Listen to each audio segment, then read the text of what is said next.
কর্মসংস্থান নিয়ে কেন্দ্রের অবস্থান স্পষ্ট করলেন কেন্দ্রীয় মন্ত্রী গজেন্দ্র সিং শেখাওয়াত। ভারত সরকারের মোট ৩০ লক্ষ সরকারি চাকরির পদ, ১.৫ বছর আগে ১০ লক্ষ শূন্য পদ ছিল। প্রতি বছর ১ লক্ষ নিয়োগের লক্ষ্যমাত্রা নেওয়া হয়েছে। গত ১০ মাসে ৭ লক্ষ পদে নিয়োগ হয়েছে। এই প্রক্রিয়া চলতেই থাকবে। নতুন চাকরি তৈরি হয়েছে কি, প্রশ্ন তুললেন কুণাল ঘোষ। भारत सरकार में 30 लाख सरकारी नौकरी के पद, उन 30 लाख पदों में से भारत सरकार में लगभग 10 लाख वैकेंसीज 1.5 साल पहले थी। माननीय प्रधानमंत्री जी ने एक स्पेशल ड्राइव लिया था कि हम हर साल 1 लाख वैकेंसीज को फुलफिल करेंगे। लगभग 70,000 एवरेज के हिसाब से पिछले 10 महीने तक 7 लाख पोस्ट ऐसी पोजीशंस भरी गई। उसके अगेंस्ट में फिर वापस रिटायरमेंट हुए होंगे, लेकिन वो प्रोसेस कंटिन्यू है और उस कंटिन्यूअस प्रोसेस के आधार पर हम सरकारी पद खाली न रहें।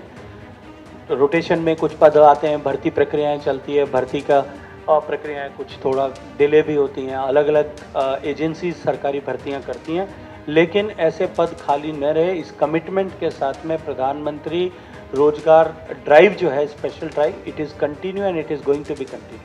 2014 সালে প্রথমবার বিজেপি নেতা হিসেবে নরেন্দ্র মোদী ক্ষমতায় আসার আগে প্রতিশ্রুতি দিয়েছিলেন বছরে 2 কোটি চাকরি।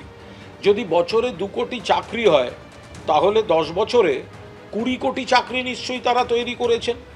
তা আপনারা নিজেদের অভিজ্ঞতা দিয়ে দেখুন, আপনার পাড়ায় কি কেউ এরকম আছে? আপনার পাশের বাড়ি, তার পাশের বাড়ি, তার পাশের বাড়ি, আপনার রাস্তা, আপনার গ্রাম, আপনার পঞ্চায়েত, কেন্দ্রীয় সরকারের ভুরি ভুরি চাকরি হয়েছে। 20 কোটি চাকরি হওয়ার কথা ছিল প্রতিশ্রুতি, বছরে 2 কোটি চাকরি, সেটা তো হয়নি। উল্টে বহু কারখানা বন্ধ হয়েছে। করোনায় ভুল নীতির জন্য বহু মানুষ কর্মসংস্থানচ্যুত হয়েছেন। বহু ভুল নীতির জন্য কেন্দ্রের কর্মসংকোচন হয়েছে, বেতন সংকোচন হয়েছে। ফলে কেন্দ্রীয় মন্ত্রী কথা জাগলারিতে কর্মসংস্থানের যে ভয়াবহ বিপর্যয়ের ছবি সেটাকে ঢাকতে চাইছে। वेस्ट बंगाल हमेशा ये इशू रेज करता है कि हमको जो है भारत सरकार के डिविजिबल पूल में से कम पैसा मिलता है। इस बात की चर्चा वो बार बार करती हैं। माननीय ममता बनर्जी जी भी इस बात को बार बार उठाती हैं। जहाँ तक नरेगा का विषय है, नरेगा और प्रधानमंत्री आवास योजना, इन 2 विषय में कॉम्प्लिकेसी है। इन 2 में व्यापक भ्रष्टाचार हुआ और उस भ्रष्टाचार के चलते हुए अनेक लोगों के खिलाफ यहाँ एक छोटी सैंपल जांच भारत सरकार ने की थी, जिसमें करोड़ों रुपए की अनियमितता पाई गई। उसमें 56 से ज़्यादा लोगों को सस्पेंड करना पड़ा। उसमें 9 से ज़्यादा FIR दर्ज हुई।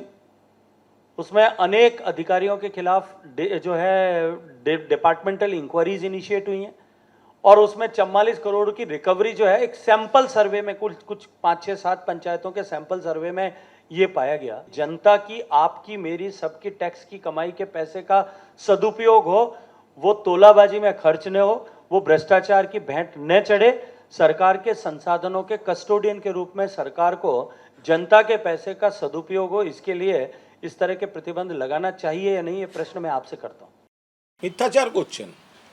100 দিনের টাকা থেকে আবাসের টাকা পশ্চিমবঙ্গে যদি কোথাও কোনো ভুল থাকে সেটা সংশোধন করে আবার দিয়ে দেওয়া হয়েছে। অন্য রাজ্যে ব্যাপক অনিয়ম গরমিল থাকা সত্ত্বেও সেখানে তারা টাকা দিচ্ছেন। যদি কোনো জায়গায় কোনো কেসে ভুল থাকে সেই জায়গাটা টাকা পেন্ডিং রেখে বাকিদের দিতে পারতেন, দেননি। কেন্দ্রের সরকার রিপোর্ট দিয়ে গতবার বলেছিল 100 দিনের কাজে দেশের মধ্যে সেরা প্রথম হচ্ছে পশ্চিমবঙ্গ, আর টাকাটা বন্ধ করেছে পশ্চিমবঙ্গের। কোনটা ঠিক? যদি দেশের মধ্যে সেরা এই কেন্দ্রীয় সরকারই বলে, তারাই আবার টাকা না দিয়ে কুৎসা করছে, অর্থাৎ এটা কেন্দ্রের রাজনৈতিক ষড়যন্ত্র এবং দ্বিচারিতা।